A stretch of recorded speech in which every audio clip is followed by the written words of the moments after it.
कि विकसित भारत बनेगा। जिसने ये कहा कि बनारस को क्यों बनाएंगे और विकसित भारत का इंफ्रास्ट्रक्चर कैसा होना था, आपने कुंभ में देखा कि अगर इनका इंफ्रास्ट्रक्चर अच्छा होता और जो तैयारी बताई थी कि 100 करोड़ की उन्होंने तैयारी की है, अगर 100 करोड़ की तैयारी होती तो लोगों को यह असुविधा नहीं होती।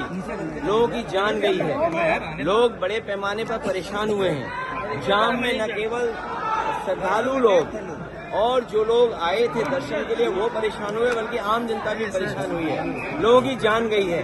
जो सरकार लगातार दावा कर रही है वो अभी तक ये नहीं बता पा रही कि जान कितनों की गई है। केवल भगदड़ की जान नहीं, जो लोग यहाँ आए दर्शनार्थी श्रद्धालु, उनकी भी बड़े पैमाने पे जान गई है, जो सरकार छिपा रही है। भारत सरकार का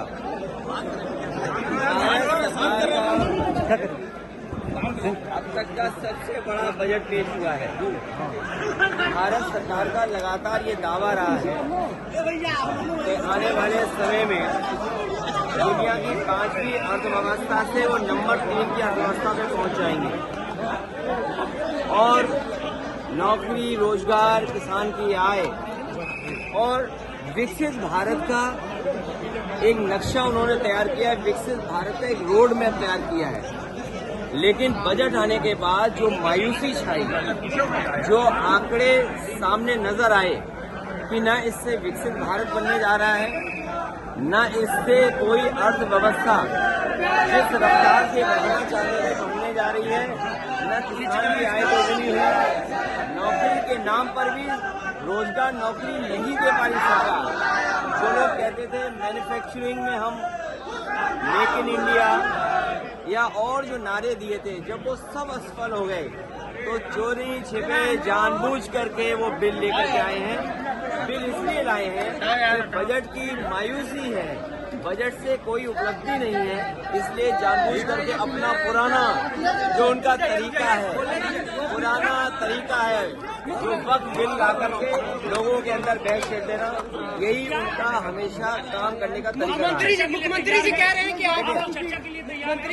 कि आप जिस तरीके से कोविड वैक्सीन लगवाए उसी तरीके से आपने स्नान भी किया। मुख्यमंत्री, मुझे तो इस बात की खुशी है कि आने वाले समय में हम लोगों को कपड़े पहन करके स्नान करना होगा। भाई ये चीज तो हमें सीखनी चाहिए। ये जो चीजें सीखने की हैं वो हमें अपने मुख्यमंत्री से सीखना चाहिए कि पूरे वस्त्र पहन के स्नान करना चाहिए। बनारस वालों आपसे बेहतर कौन नहीं जानता होगा स्नान कैसे किया जाता है। अगर स्नान करने का तरीका उनसे हम सीखेंगे।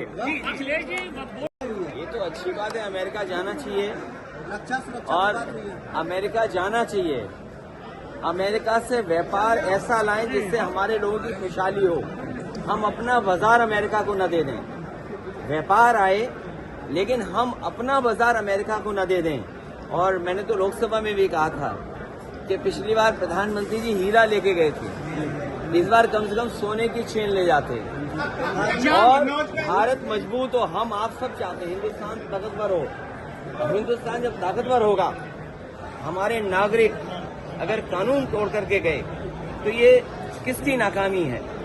क्या यही विकसित भारत का सपना है कि लोगों को नौकरी रोजगार नहीं मिल रहा है, वो मजबूरी में जा रहे हैं वहाँ पर और इनकी सरकार में दलाल पैसे लेकर के भेज रहे हैं, जिसमें पंजाब है, गुजरात है।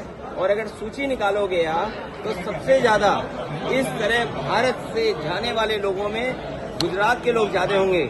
भारत इतना मजबूत हो, हमारा देश इतना मजबूत हो कि कोई भी देश हमारे नागरिकों को बेड़ियां और हथकड़ी लगा करके न भेजे। और फिर अमृत काल में अमृतसर उतारना, ये कहीं न कहीं भारत को और हिंदुस्तान को नीचा दिखाने की कोशिश थी।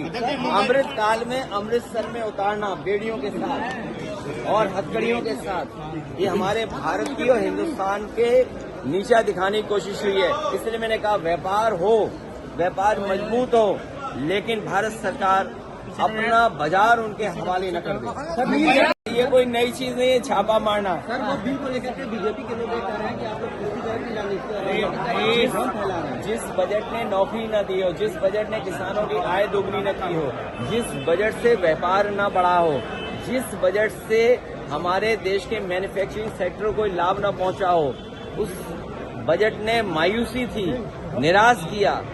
इस सरकार ने धोखा दिया है कि हम ऐसा बजट पाएंगे, इसीलिए जानबूझ करके जनता का ध्यान हटाने के लिए इस तरह के बिल लाए। मणिपुर में